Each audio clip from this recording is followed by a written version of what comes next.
The topics and opinions expressed in the following show are solely those of the hosts and their guests and not those of W4CY Radio, its employees, or affiliates. We make no recommendations or endorsements for radio show programs, services, or products mentioned on air or on our web. No liability, explicit or implied, shall be extended to W4CY Radio or its employees or affiliates. Any questions or comments should be directed to those show hosts. Thank you for choosing W4CY Radio.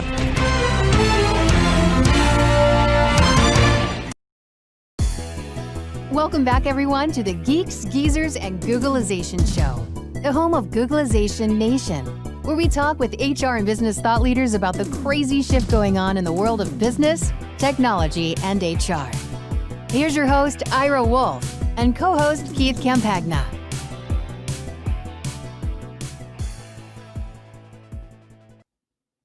Hey, welcome back, Googlization Nation, to the Geeks, Geezers, and Googlization Show. And I got to make a mental note that we need to change the intro because Keith, if you were with us last week, is going to be an infrequent guest or a co-host, but he's gone off to some greener pastures. Fortunately, he's super, super busy with what he's doing, and we wish him well.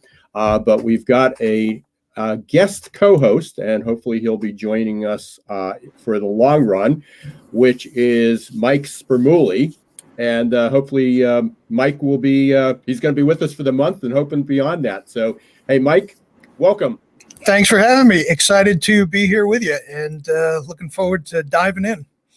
Yeah, absolutely. So you and I go back. We got a great story. We're going to have our 20th anniversary of our blind date in El Paso, Texas. I was wondering if you could. I was wondering if you were going to bring up El Paso, but since you did, yeah, that's it. It all started one night on Valentine's Day. On Valentine's Day, yeah, it was. You had an opportunity, and I had I had an assessment. Basically, won't give the name of the company, but we met through a mutual friend, a colleague, Judy. She hooked us up, and I said, hey, this is worthwhile, and flew down sight unseen, had no idea what you look like, met in the airport, and we've been good friends ever since. And so it's great to be able to do this with you again. The same here. Yeah, so it'll be fun. We've got a great show going on. So a couple things, just kind of a setup here. I've been reading, for anybody who's following me, and I hope you do on LinkedIn or Twitter, just type my name in, we'll show up, or you can certainly subscribe to Googlization Nation. But one of the things that I've been doing over the weekend, or for the last few weeks, is working on the AQ assessment, the adaptability quotient assessment. You'll hear a little bit more about that during the commercial break and throughout the show. But I was reading a book. It's called The Adaptive Advantage. And for anybody who's followed me over the years and even read some of my books, I always try to kind of make it real for people. So we've lived in 2020. We're certainly living in this world of exponential change. Most people didn't really understand what exponential was, the growth of exponential, until this year. And now you probably can get a 3-year-old who's watched any news or heard people speak and explain what exponential is. But to make it real, they gave a reference in this book about the smartphone that we carry today, and most of us are doing it. And this is before the new Apple 13 that came out, or Apple 12, not 13, but Apple 12. The smartphone we carry has 100,000 times more computing power, 1 million times more memory, and 7 million times the storage that was aboard the Apollo 11 that landed on the moon. It's insanity. Yeah, except here's the kicker for this. If we put that in relation to a VW Beetle, and, Mike, I think, a little past, in the 60s, certainly in the 50s, 60s, and 70s, that was the car. Everybody had that because it was the most affordable vehicle that you can possibly have. My dad had one, actually. He used to take me to school with it in the early 70s. I was white. I remember it like it was yesterday. Yeah, so in the families, people knew what they were. And then they sort of made a comeback a few years ago. But boy, in the 50s and 60s and early 70s, it was the vehicle. I had one, and I got one.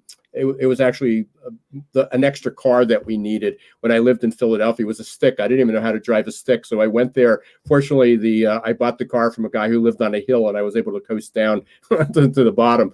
But the floorboard was completely rotted out and everything. But they moved, and they were really, really economical, except if the VW Beetle progressed along the same trajectory as the computer, about the speed of computing, the car today would be able to travel 300,000 miles per hour, get 2 million miles per 2 million miles per gallon of gasoline, and cost 4 cents. That, I mean, you talk about insanity. That's certainly it. So we've come a long way, but if anybody's tired and exhausted from all this change, not just the pandemic, but the pace of change of how things are happening, there's a reason why, and I think those stats tend to bring into real.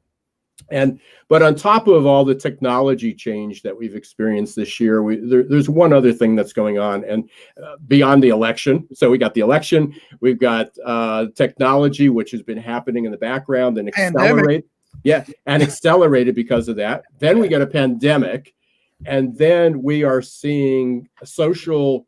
We're experiencing the outcome of literally centuries, but especially 50 to 60 years of injustice that's happened that we thought was improving, but not fast enough. And then with George Floyd and a lot of other incidents over the summer, continuing incidents, we certainly have a divided nation.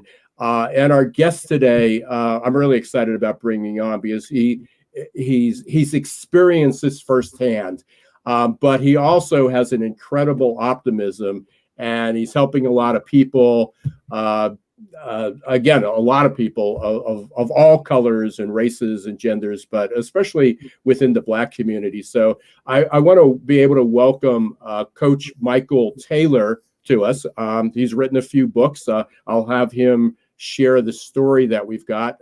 But two of the books are basically Overcoming Our Adversity as Your Greatest Ally. And the other one, which was the title of our program, which was about overcoming Black male stereotypes. So, Michael Taylor, welcome to Geeks, Geezers, and Googlization. Well, first of all, I got to tell you, I love the title of your show, because I'm definitely a geek and a geezer, so I'll fit right into this conversation. Yeah, well, I think the geek part probably hits all of us, and the geezer part probably I get to legitimately own that title by chronological age, but you know, I'm not ready to act my age yet. So yeah, for sure. But thank you. You've had quite a journey, which dovetails for anybody who listened to our show last week. We had Michael, the other Michael Levitt. Michael, in his 30s, had experienced he has a book called 369 Days. And within those 369 days, he had a heart attack from stress, from burnout. He then lost his job. It was during the Great Recession. So he was off work, and then he got laid off because of that. He then lost his car and had his house foreclosed, all within 1 year. And he talked about the impact of burnout, and he feels that the impetus for that was, or the catalyst for all that was certainly his, the stress that his work life, his lifestyle of how he was doing that. You had similar experiences, which we'll get you into, but you had one additional disadvantage. And for anybody who can see us now on video, you're Black. And obviously, I was trying to prepare for the show, and I went back and said, what could I think of similar? Have I ever been discriminated against? And I grew up in a town that was 95% or more Catholic, with 35 Jewish families. And I was raised Jewish. I was the only Jewish kid in my class. I didn't experience it overtly, but there was definitely some, discrimination that was allowed. And I remember my parents couldn't join certain clubs. There was a local a local community country club, and they weren't allowed to join because of that.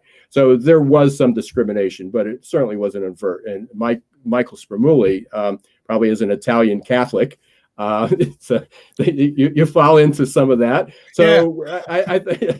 I think, when we talk about stereotypes, we're there. But before we get to the stereotypes, tell us a little bit about your story, Michael, how you got to this point, because it certainly wasn't a smooth journey. Well, let's start at the very beginning. I was born in the inner city projects of Corpus Christi, Texas, to a single mom with 6 kids, and we were basically the poster children for poverty back in the 60s. When I was in the 11th grade, I decided to drop out of high school because I convinced myself that I could get rich selling vacuum cleaners. So, pretty poor choice, but that's I won't give the name, but I sort of remember, it was like one of two that a lot of people did that. I can tell you, I knew, unfortunately, I knew people that tried that same route. Yeah, but fortunately for me, I landed a job with this building supply center at the age of 19. I worked extremely hard, climbed the corporate ladder. And at the age of 22, I was living the American dream. And I was actually the youngest manager in the history of the company, and only the second Black manager in the 75-year history of the company. And so at the age of 23, I was living the dream. As I mentioned, I had the house, the wife, the 2.5 kids, and all of that. And by society standards, I was pretty successful. And within approximately a 6.5-year time frame, that American dream turned into the American nightmare, as I went through a divorce, bankruptcy, a foreclosure, a deep state of depression. And I was even homeless for 2 years, living out of my car. And during the darkest period of my life, I received a miracle. I was sitting up late one night because I was too depressed to sleep. And I was sitting at the edge of my bed, looking across the room at my bookshelf, when I happened to notice that every book on my bookshelf had something to do with getting rich or making money. And as I looked at those books, this question just popped in my head. Michael, what if you took all the energy and effort you've used in trying to get rich and simply figure out how to be happy? And it was that one simple question that literally changed and saved my life in an instant. I can't describe it in words, but something in me shifted, and all of a sudden my depression lifted, and I had this amazing clarity that I was going to be able to rebuild my life. And it was going to become extraordinary. And as a result of that question, I stopped reading books on getting rich and making money. I started reading books on psychology and philosophy and spirituality and metaphysics. And I went on this amazing journey of transformation. Well, fortunately, I was able to rebuild my life. And in doing so, I decided, obviously, I'm not the only person that's gone through a lot of these adversities. So why not write a book to support others who may be dealing with those same challenges? And that's why I wrote Adversity is Your Greatest Ally: How to Use Life Challenges as Stepping Stones to Live the Life of Your Dreams, to support others in dealing with adversity in their lives. So within the book, and I kind of read excerpts of things that you've done. There's a couple steps. I mean, there's a couple challenges that you had. So other than reading the book, what were some, kind of give us the highlights of that, the abridged version of what someone can do, because again, there's 6 billion people that are experiencing adversity this year. Right. And I think I said this before, but one of the quotes that you had was about experiencing serious difficulty or misfortune. And I heard that in one of your presentations. And certainly, I don't know anybody on the planet that's probably not experienced some difficulty this year or misfortune. Yeah, so let's break it down into 5 simple steps. Okay, step number 1 in turning what I call your adversities into allies. Number 1, which is the most difficult things for anyone to do, is to take 100% responsibility for your life turning out the way you want it to. You see, as human beings, it's easy to point fingers and place blame on them and those people or whoever. We can blame our parents, we can blame our race, we can blame our age, we can blame our lack of education. I mean, there's a gazillion things we can place blame on. But until we decide, and it's a conscious choice that we have to make, that we're going to be 100% responsible for our life. And as soon as we do that, everything changes, because then you're no longer a victim. Then you become responsible, and you can now have the tools or the keys to transforming your life. And if you're unwilling to do that, nothing else will change. That's the first thing. Second thing, you have to be willing to get out of your comfort zone. As human beings, we dislike discomfort. We don't like being uncomfortable. But we have to understand that if it doesn't challenge us, it can't change us. And so being willing to step out of our comfort zone is the next step. And once again, it's really difficult for most people to do that because getting out of the comfort zone is kind of scary. And most of us like certainty. We don't want to step into the unknown. So we try to stay comfortable, but we cannot grow if we don't get out of our comfort zone. Number 3, if you're going to turn your adversities into allies, you have to commit to your own growth. And I've always been fascinated with human potential and how people have overcome adversities in their lives. And I read a lot of books and have met a lot of people who have overcome adversities, and they all have a very similar story. And that story is they commit to their own personal growth and transformation. That means they're willing to learn new things. That means they're willing to become self-introspective, to look at life through a different lens versus what society says we're supposed to do. So that's key number 3, commit to your own growth. Key number 4, you must develop a positive mental attitude, which can be extremely difficult if you pay attention to mainstream media. And one of the things that I coach people on is to minimize or eliminate the amount of negative news you allow into your mind, because what you're planting, your thoughts are like seeds. And so you plant negative seeds, you're going to have negative experiences in your life. And if you listen to enough negativity, obviously you will have a negative attitude. So developing a positive mental attitude is key. And last but not least,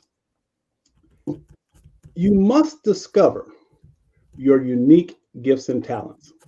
Now, this is kind of unique because when I was living the American dream, as I thought it was anyway, I never realized that I had this amazing gift of writing and speaking. I never dreamed of being a writer, but as a result of the journey that I went on, I discovered that I had these amazing gifts to write. And so, as mentioned, I've written 8 books, and I love public speaking. I never dreamed of being a public speaker, but it's a gift that I have that I discovered through this process. So for those people who are out there struggling with all the challenges in their lives, ask yourself a simple question. What is it that you're really good at? And amazingly, very few people have even asked themselves that question. What am I really good at? And so the key is to find what you're good at and what you love. And when you do that, then in a lot of cases, you can take those gifts and talents and apply them to making the world a better place. And that's when you discover what I'll call your purpose, your divine purpose, because I believe every human being does have a purpose. So finding what we love and what we're good at, figuring out a way to apply them to make the world a better place, then we are on purpose. And then our lives become more rewarding and fulfilling. Outstanding. Mike Spermulli, have any thoughts? Well, I've got a question related to item number 4, which is, and it's, controlling the negativity. How do you, let's say, because I know a lot of people going through a lot of different things right now. Everything's unstable, work is disrupted, what have you. When someone seems like nothing's good in their life at this moment, what advice would you have for that person to at least start the process of tuning out the negative and realizing that there are positive opportunities that await, but you just have to look for them? Well, a couple of things. First of all, as human beings, we have this amazing gift called imagination. And everything begins in our imagination. So imagine this. I'm actually homeless. I'm living in a car, right? I have nothing, no material possessions. I used to sleep in the back seat of this car. And what I would do is I would take these little sticky notes and I would write little things that I was grateful for on the back of the seat in front of me as I slept in the back seat. And so what I would do is I started imagining myself what it was going to be like when I overcame the situation that I was in. Now, my current circumstances didn't say that was possible. Because again, young Black guy went on an 11th grade education, didn't have any real prospects for getting a good job. And so society would say, oh man, you're just, you don't have a good chance to succeed. But in my imagination, I would see myself becoming successful. I saw myself on stage speaking to thousands of people. I saw myself becoming a best-selling author, all the while sitting and sleeping in the back of a car. So it begins with using our imagination to start visualizing that which we want to create in our lives. Now, obviously, that's really difficult to do when all the shit hits the fan, but it all begins here.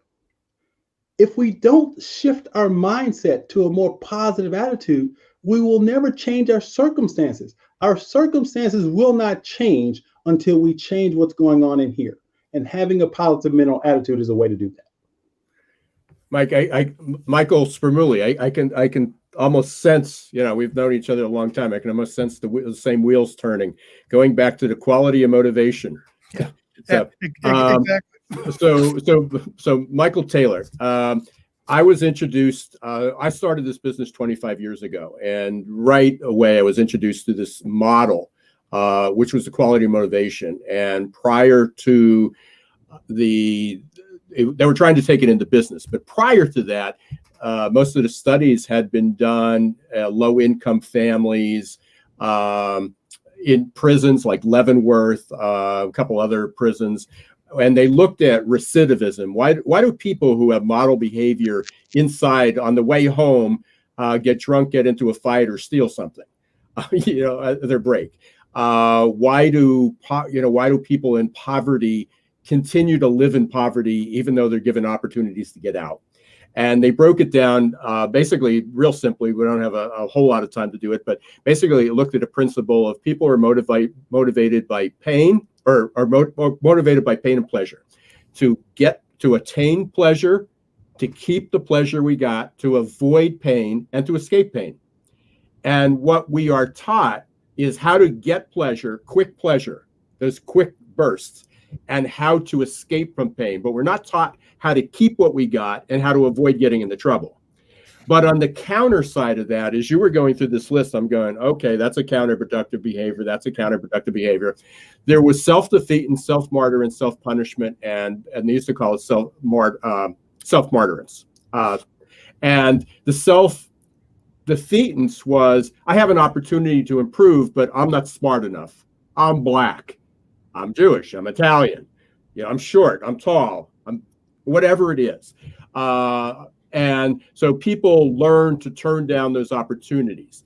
The sabotage is I've got, and I'm careless. That's the emotion that does that. I just blow it. I've got an opportunity. It doesn't matter what color, race, ethnicity, or gender, but you're given a new job and then you continually show up late or you mouth off. Then it looked at self-punishment. Self-punishment was no pain, no gain. If it's not, if it doesn't hurt, it's not worth doing. It's too easy. There must be a catch. And the final one was going back to this hope. And this keeps in the 24 years that I was exposed to this, it keeps going back to this, that it's called that the behavior is self-martyrance, and it's driven by hopelessness. And what happens is that each of those four behaviors, the self-defeat and self-sabotage, self-punishment, self-martyrance, are skills we learn. And when you were talking about comfort zone, those were the skills that we learned how to use those skills for immediate gratification. So when we come back, we're going to take a break here in a minute or so. But when we come back, and again, this kind of segues into your the Black male stereotypes or any type of stereotypes of how do we help people overcome this? How do we people help that you'll never be successful because look where you came from. You don't have a degree. You did it, but there's something within your DNA that inspired you to do it differently. But there's obviously a lot of people that are in poverty of all colors, but especially in people of color of the Black community, that are really struggling, from education, from transportation, from opportunity.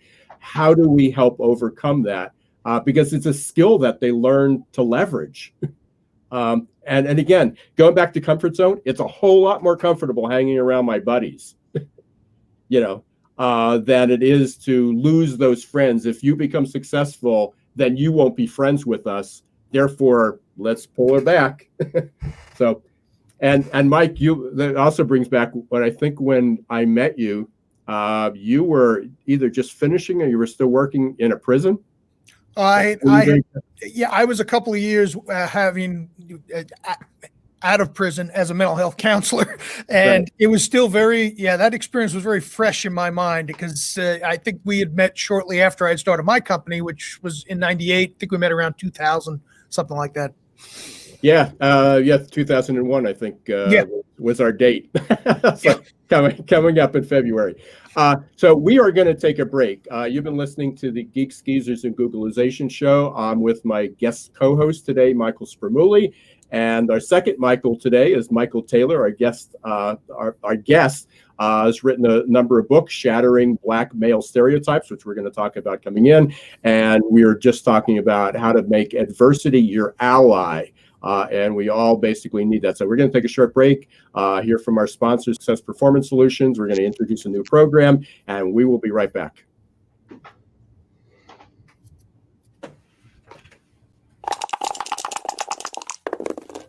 Hiring top talent shouldn't be left up to the roll of the dice. And yet, that's exactly what many organizations do. They roll the dice, cross their fingers, and pray for a better outcome. Hiring the right employees the first time is much too important and way too costly to leave to a game of chance. Your employees and your customers deserve better. For 25 years, Success Performance Solution has been helping small and medium-sized businesses hire smarter. They offer pre-employment and leadership assessments from typing and data entry to C-suite competence.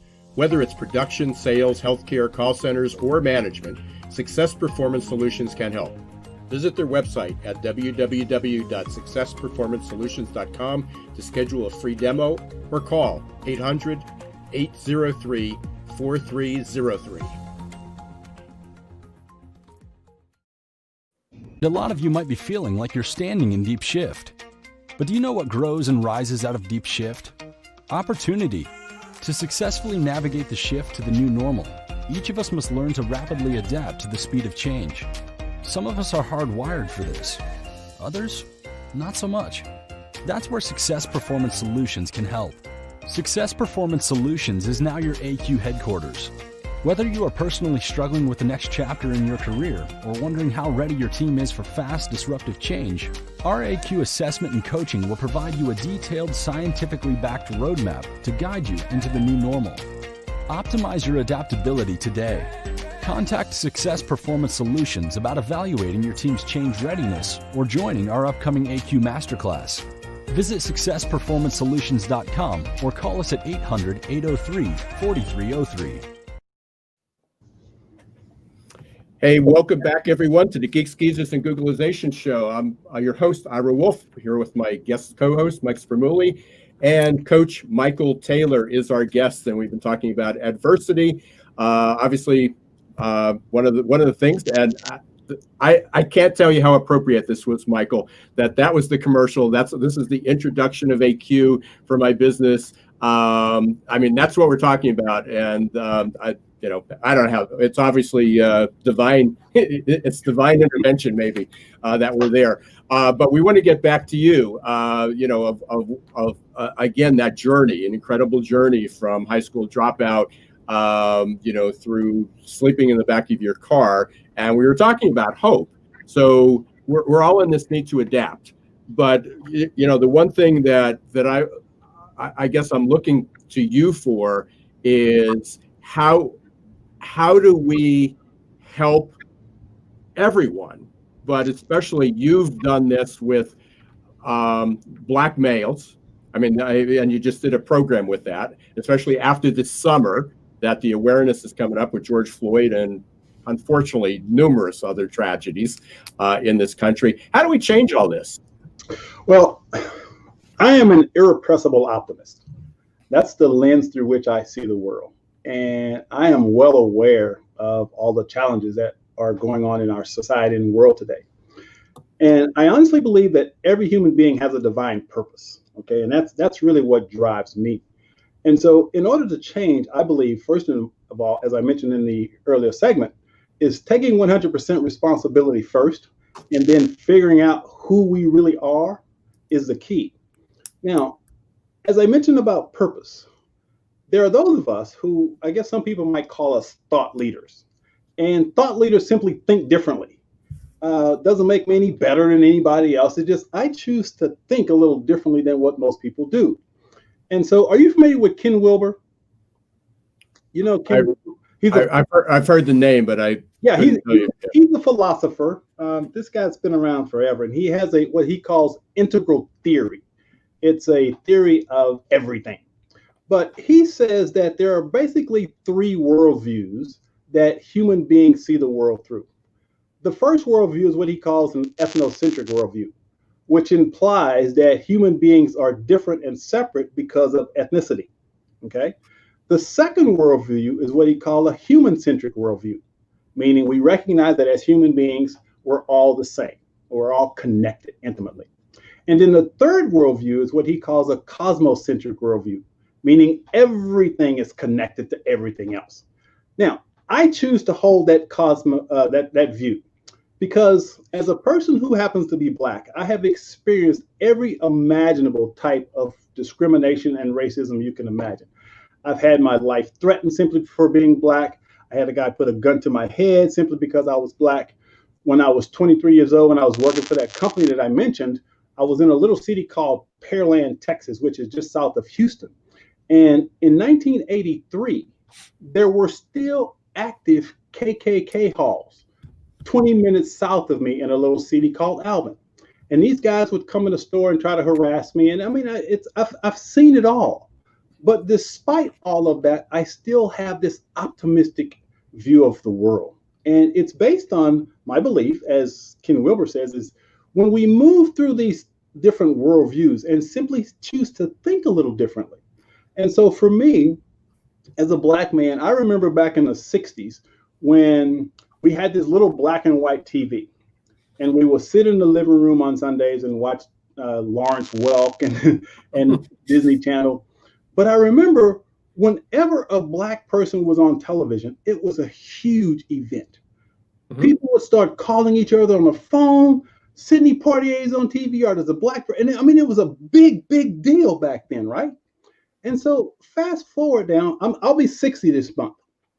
And so now as I look at the world and I remember that experience, and now if I turn on my television, what will I see? Not only will I see Black people on television, but I see Black people owning television stations. I see Black people creating content. And so I am an optimist. I recognize the challenges, but I believe in universal principles. And there's a principle that says there is a breakthrough universal law. And currently, humanity is in major breakdown. But breakdowns are always preparation for breakthrough. And I honestly believe that we're being prepared to go through an amazing breakthrough. Because here's the thing. When Barack Obama was elected president, it's like America went to sleep on racism. Oh, we have a Black president. Racism is over, right? No, it isn't. No, it wasn't. And so now we have the juxtaposition of this new president who is the complete opposite. But what he's doing is he's shining light, or he's bringing attention to where we need to shine the light in this country in regards to race relations. So in my opinion, this current situation that we're in is just that. It's shining light on those dark places that we as a country have been afraid to look at. And now we don't have a choice. And so the majority of people, if you look at what's happening with the protest and everything, it's not just Black people. Humanity as a whole is beginning to wake up. And have you noticed the conversation around things like white privilege and white fragility? And there's this conversation that we really haven't had the way that we're having now. So That's the reason for my optimism. There's a divine intelligence, I believe, that moves humanity forward. And this intelligence knows exactly what it's doing.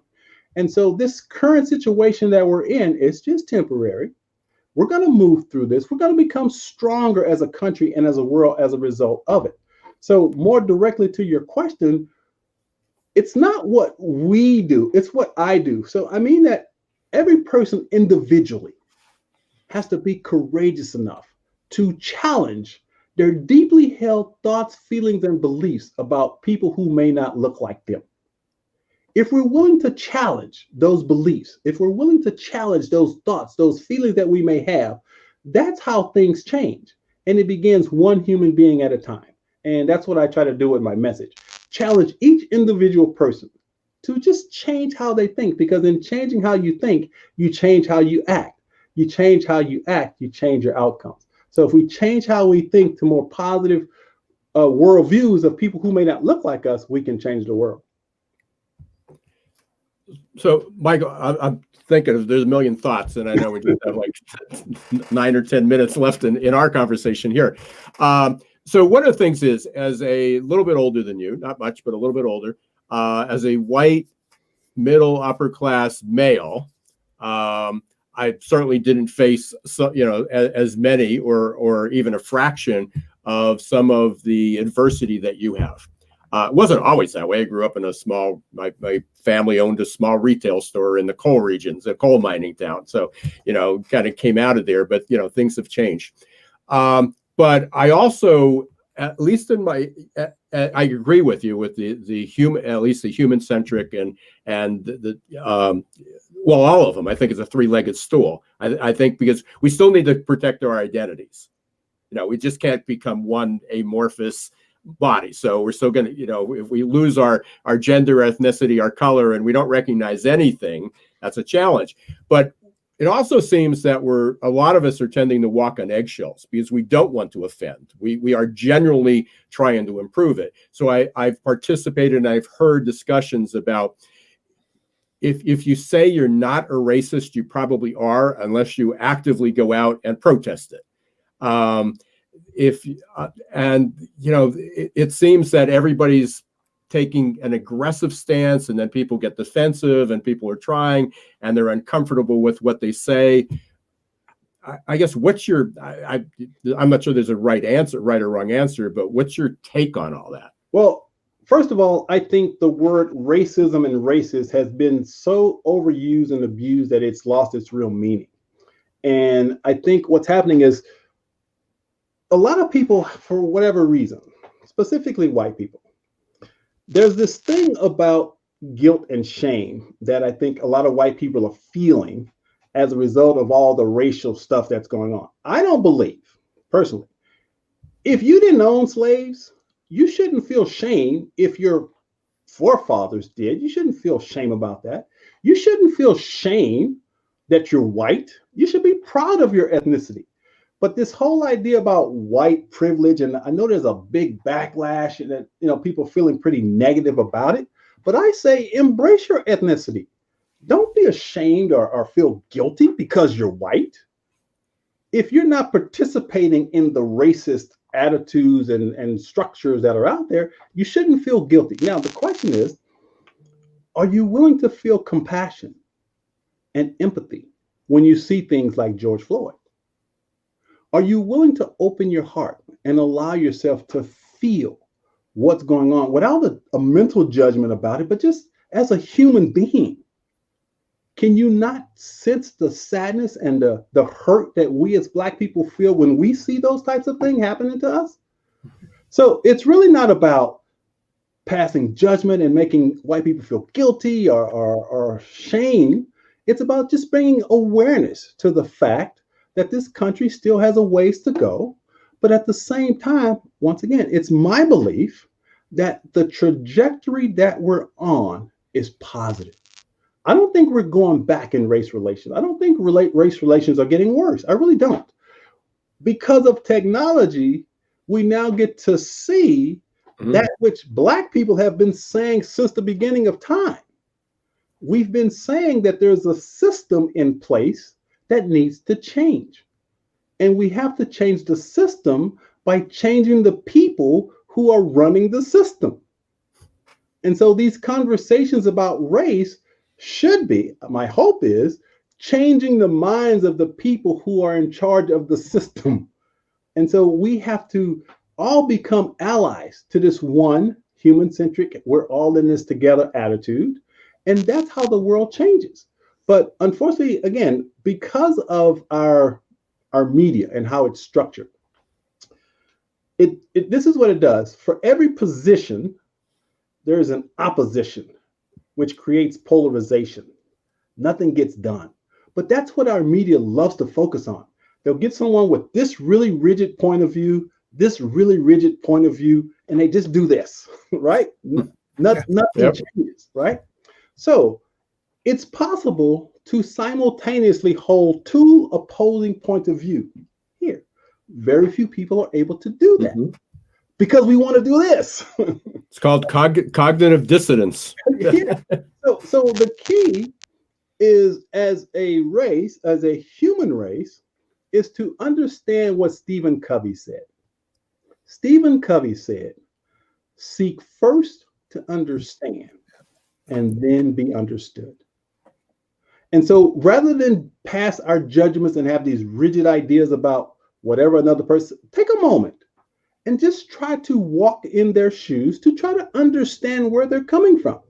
For example, if you look at this whole protest thing with Colin Kaepernick, right? So obviously that's a heated topic, right? Heated debate.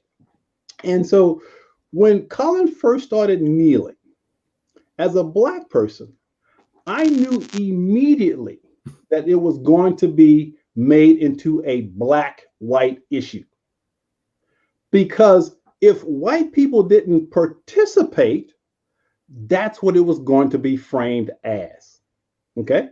Now, fast forward to now, that whole issue has changed dramatically because white people started to go, ooh, wait a minute.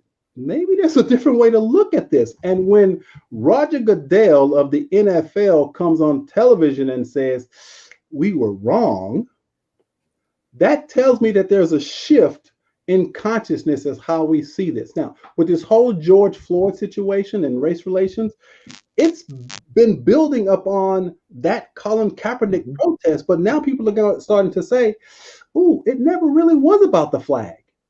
It never really was about disrespecting the military. We've got some issues that need to be addressed. And now look at how the country has come together to say, Black Lives Matter. Have you part of the country? So as you were talking, I mean, it went from black and white to left and right. Yeah. Right. But it's a different battle. But now at least you're right. At least there's a coalescence of humanity within that, and you know, I'm with you. I think it's eventually going to win out, but it's going to be ugly to get there. Yeah, and see, even that left-right conversation is this, right? Oh, absolutely. You know, it's this. more. Yeah, it's always this. So again, I, as an optimist, like I said, I have some white friends who I literally trust with my life. Just love and adore and cherish them. They're just my friends. I could care less what color they are. And it's really about us being willing to open our hearts and minds to people who may not look like us. And it's really difficult to do that. Why? Because we have, as human beings, biases and prejudices that we have to be willing to address. So again, I love the conversation that we're having now about bias, because I believe we don't live in a racist society anymore. We do live in a biased society. Why? Because it's a society of human beings. As human beings, we'll always be biased and prejudiced, right? But again, consciousness starts to shift. So if you think about the civil rights movement, okay? And in my book, Shattering Black Male Stereotypes, I have what I call the CWBS. The CWBS is the collective white belief system. So back in the 60s, or even before that, the collective white belief system was that Black people were different than, less than, so forth, right? So collectively, most white people felt that way. And when they did, they set in place a system based on their feeling and thoughts of being superior. And that's why we had all of the laws that said Black people couldn't do this and Black people couldn't do that. But as humanity evolves, that CWBS starts to change. Why? Because of evolution, first of all.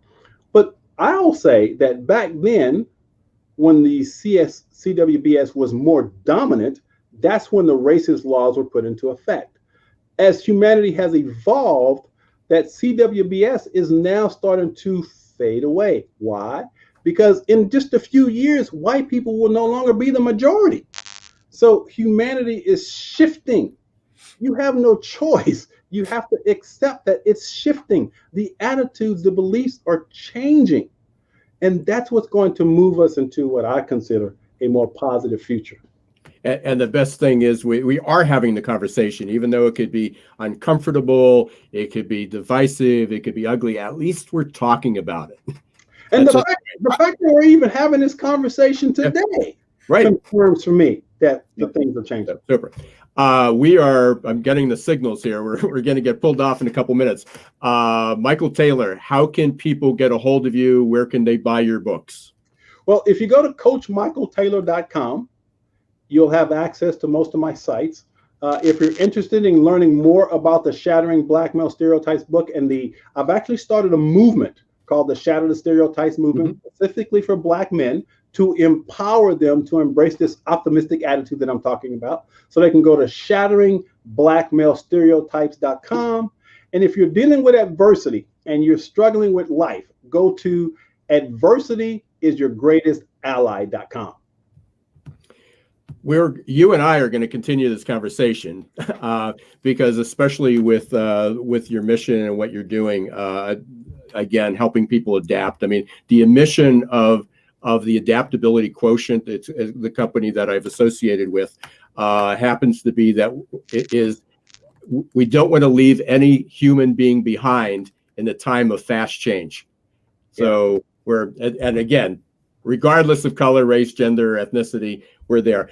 Thank you. This was powerful. Love the conversation. We're going to continue this. Hopefully everybody else enjoyed it from Geeks, Geezers, and Googlization Nation. Michael Spermulli, you've got, you're a little quiet today. We got you a little bit.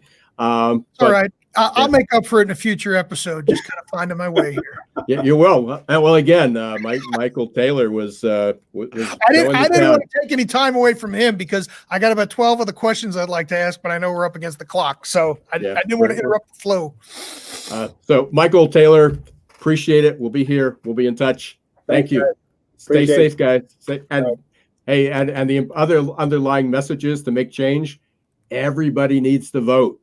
Absolutely. Get out and vote, please. And wear a mask while you're doing it.